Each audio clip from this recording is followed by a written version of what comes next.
Stuart did a magnificent job in my absence of showing you what the front yard looks like. But a lot more tulips have come into bloom since then, and I have added some additional little appointments that I thought you guys might want to see on this Easter Sunday. I've been working out in the yard all day long, and this is kind of my treat to myself. I am walking around just looking at how pretty everything looks with my wine spritzer in hand, looking at little seedlings that will come up and fill in the gaps once the tulips are gone. But it really does look spectacular. I wasn't sure, this is a new variety, and I wasn't sure if I really liked this blend, but I do, and I will put the blend in the description below. It's from Color Blends, so that you know exactly what it is. This is a mixture of a white blend and then all of these kind of purpley hues. And I don't know the individual varieties on each one, but in totality, I think they really look beautiful. And the synergy as they all come into bloom is really spectacular.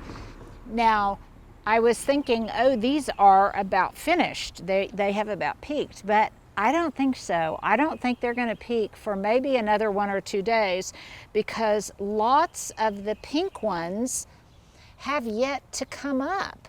They're still, Stuart, if you can show, see this pink one here, and look, there are some that are still getting ready to bloom. This is a magnificent foxglove right here, but see over here also, there's just all sorts of those that are hidden, which is one of the beauties of the Color Blends bulbs, because they bloom over an extended period of time. So just when you think the show couldn't get any better, it does, and it really looks magnificent, I think, right now. So I'm going to try to walk around and answer some of the most frequently asked questions in this special Easter edition as to what some of the plants are, and just address some of the questions that you've asked in the comments below.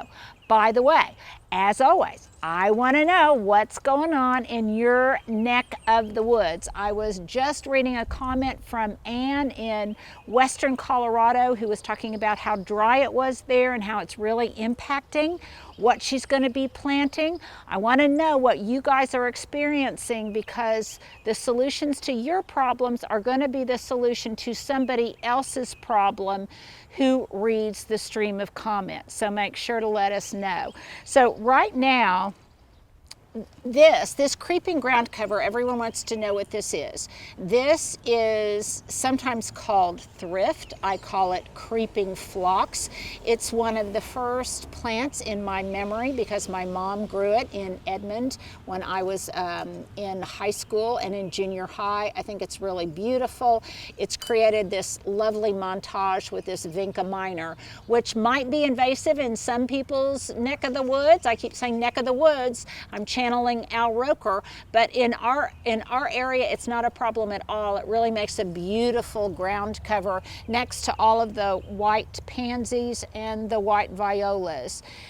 This burst of gold over here, this has been especially beautiful. This is just a common, I believe it's green and gold, emerald and gold, Fortuny euonymus, small-leaved euonymus. It really looks beautiful. And I have to say that to, every dark cloud, there's a silver lining. And while I lost so much of the tree, what is going to benefit from the increased sunlight is all of this phlox, because it was getting a little bit too shady for the phlox to really continue to grow and spread across the front of the border. And I think it will really find the more sun to be much better. Stuart's nodding his head, much better for its continued vibrancy, I think. So another few things I added. I got this Wattle Fencing. It's expandable wattle fencing. And Stuart, who picked it up for me from Home Depot? Okay, you can't just nod. You can say, I did. Stuart did that for me because it was at a Home Depot that was closer to his house than mine, and I've got it in a couple of different places. I think it looks very sweet. It looks very kind of Beatrix Potter, and at least for this season, I like the way it looks in this little vignette up front next to Mr. Easter Bunny. I also added a lantern in here. I used to have a gas light pole that after, I don't know how many years, 100 years, 50 years, it finally bit the dust, got knocked over last year, and I didn't have another light pole to replace it with. So I have just used a shepherd's hook with a lantern. I'll tell you about that a little bit more later. And then, yes, some of my large Eugenia topiaries came back from the greenhouse, which is an amazing thing because some of my plants in the greenhouse didn't make it because during that terrible Arctic blast, the greenhouse at my friend's lost power. And a lot of things I just couldn't do with those brutally cold temperatures, and so some things in the greenhouse died, but happily these two Eugenia did not. Some suffered quite a bit but didn't die, and I'm having to do a lot of restorative work on them. But it looks very, very pretty, I think. Now, Stuart, if you can follow me.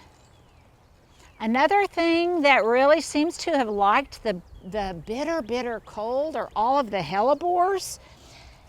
They always go to seed extensively, but this year they went to seed really aggressively a lot of different places, and they're very happy right now. Whether or not they'll continue to be happy in my garden that's getting a lot more light remains to be seen. I do love the way these Red Ruby Perfection cabbages look with that color of tulip. I think that's really brilliant and creates beautiful color combinations. This blend really spoke to those cabbages, I think. Now, over here is a boxwood. I believe this is a winter gem boxwood. Half of it got destroyed in the storm. It obviously, though, is not dead. It's thriving. So I have taken out a couple of the brown boxwood because I think they were really messing with the entire tableau of the front yard. This one, because it is not brown and obviously is happy, just deformed, I can do a couple of things. On a rainy day, I'm considering just digging it up and torquing it so that the good part is towards the front and the ugly part is towards the back. That kind of remains to be seen, or I may just plant something kind of fluffy next to it. But even though I took out a couple of the boxwood, I still think that there were enough that were mature enough that I'm not going to replace them, which is a good thing. In the back, behind that second expanse of wattle, expandable wattle, you can see that I cut back all of those nanonandinas very hard. And it's kind of hard to get into there, but just trust me that if Stuart could, he would show you that there really is lots of new growth. On Nandina, the new growth is not green, it's red. So sometimes if you're looking for green, you'll think that they may have died. So look for red instead of green on your Nandina.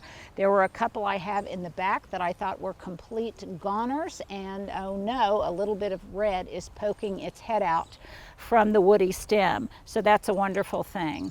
Over here in this kind of barren area, I had some crepe myrtles that died all the way back, but you can see that they are flushing out with new foliage. It too tends to be kind of red tinged. And over here, I'm kind of moving around a little bit too quickly for you, Stuart, I apologize. But back in here, if you look at some of my past images, I had a huge arching Loropetalum in here, and it died. I really thought it wasn't going to make a comeback, but it is, albeit from the base. And Stuart, I don't know if I can even show you where that is. It's right here. And there is just a little bit, can you see that? A little bit of purple coming out, a purple loropetalum. And I had thought this was completely gone. Loropetalum is rather difficult in Oklahoma to get established, so I was thrilled that that mature one came back. Let me get back on my stepping stones. And Stuart, if you want to follow me this way just a little bit.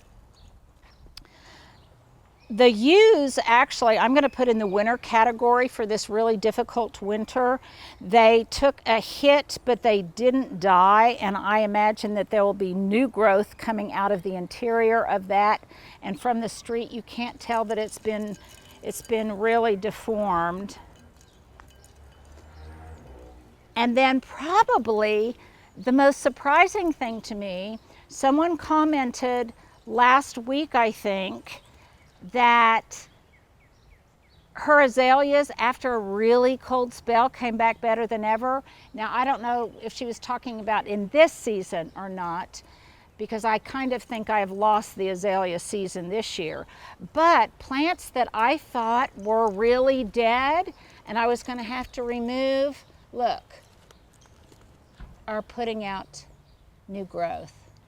And some of them have buds on them.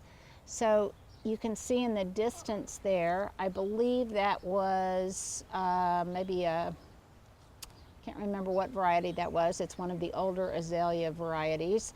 But look, it put out new buds on the tips, which is very springy. So I am continuing to be optimistic about these other azaleas that are planted in here. And I think that this little congregation of tulips that I planted looks very pretty. This is a wonderful color combo, I think, you guys. Look at that. How the color of this tulip so beautifully blends with the color of that hellebore. So that is a wonderful companion planting. I love that. This is what I call designing by Tussy Mussy, where I go around and I just pick things and put them together in a bouquet in my hand. And if they look beautiful in my hand, then I think they also will look beautiful, not only in a vase, but in the garden itself. So Stuart, if you can back up on the stones without tripping, I'd kind of like to go to the porch and see what's going on there. See, here also, look at these late blooming tulips, these lily tipped varieties. There's a lot more of these still to come, so that's exciting. I did, after Stuart was here, I came back in and I top dressed everything with that Happy Grow Landscapers Mix mulch that I like to get at Lowe's. I know some of you have said your Lowe's doesn't carry it, and I am so sorry about that. So let's come up to the porch. And I mowed my Easter box of grass. So I wanted to make sure it was beautifully manicured for the holiday. And then I guess it wouldn't be my garden if there weren't tragedies from Easter squirrels. So I wanted to show you how beautifully this Easter box had come out. I brought it up to the front yard, front porch. This is the Easter dill. These are the microgreens. This is the cilantro. This is the basil. This was practically full. And then the Easter squirrel came along and dug it up. I came out here. There was just clumps of dirt and greens on the ground.